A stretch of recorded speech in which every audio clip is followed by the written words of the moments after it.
아침 말씀.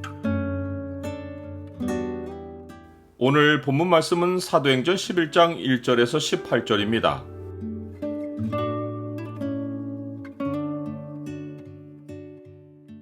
성령의 역사 앞에서 주께 영광을 돌리라. 오늘 본문을 경고의 청으로 보면 성령의 역사에 맞서는 것이 어떤 행동인지가 보입니다. 경고의 청을 보여주는 구절은 11장 17절입니다. 그런즉 하나님이 우리가 주 예수 그리스도를 믿을 때에 주신 것과 같은 선물을 그들에게도 주셨으니 내가 누구이기에 하나님을 능히 막겠느냐 하더라. 유대에 있는 사도들과 형제들이 이방인들도 하나님의 말씀을 받았다는 소식을 듣습니다.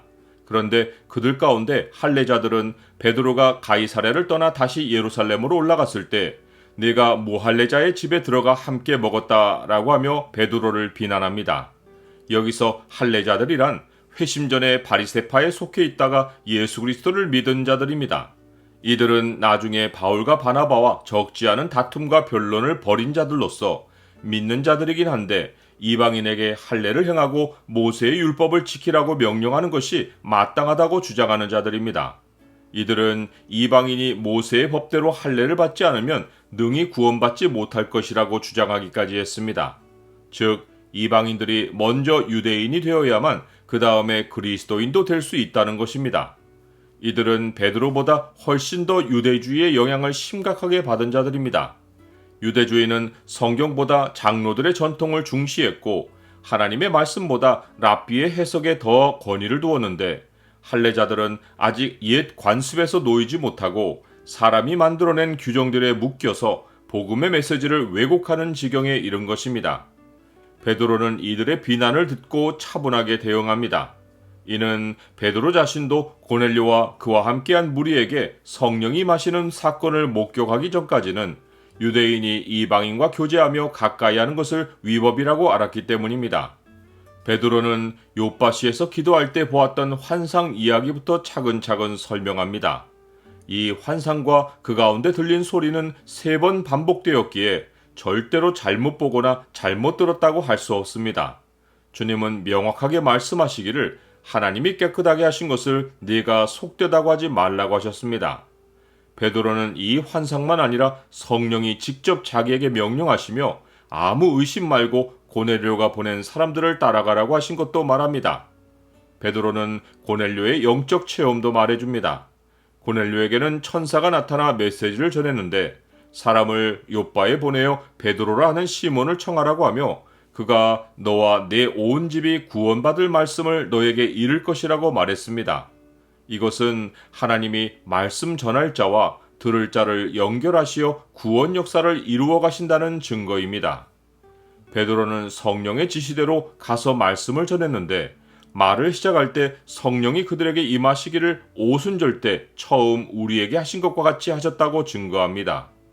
다른 패턴으로 성령이 임하셨으면 의심할 만도 하지만 정확하게 사람이 알아들을 수 있는 방언으로 하나님의 큰 일을 말했으니 그들이 받은 성령이 다른 영이라고 말할 수 없는 사건이 벌어진 것입니다. 베드로의 결론은 그런즉 하나님이 우리가 주 예수 그리스도를 믿을 때 주신 것과 같은 선물을 그들에게도 주셨으니 내가 누구에게 하나님을 능히 막겠느냐라는 것입니다. 하나님을 막는다는 것은 하나님의 역사가 진행하지 못하도록 길을 가로막는다는 것입니다. 하나님을 아는 것을 대적하는 모든 생각은 결국 무너지고 그리스도에게 복종됩니다.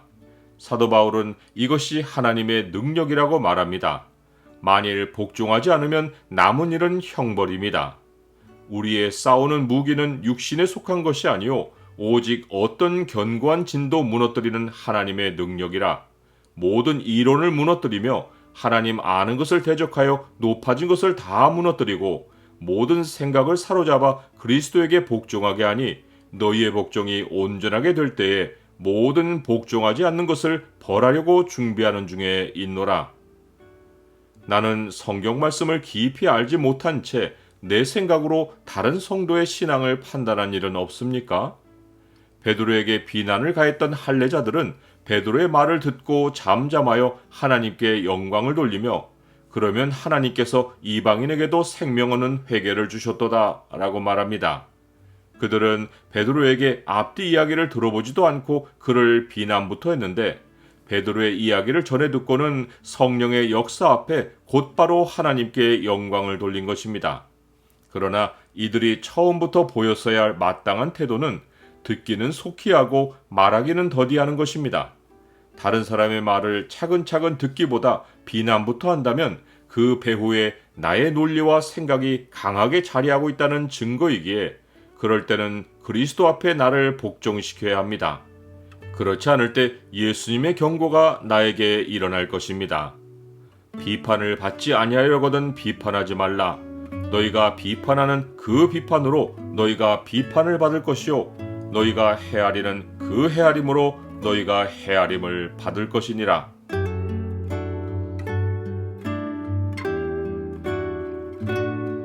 주님, 옛 사고방식이 진리보다 제 마음을 더 강하게 사로잡아 사람들을 비판하는 일이 없게 하옵소서. 언제나 주의 말씀을 배우고 마음에 담아 살게 하시고 사람들을 대할 때 말하거나 성내기를 더디하고 듣기를 속히 하게 하옵소서. 예수 그리스도의 이름으로 기도드립니다. 아멘.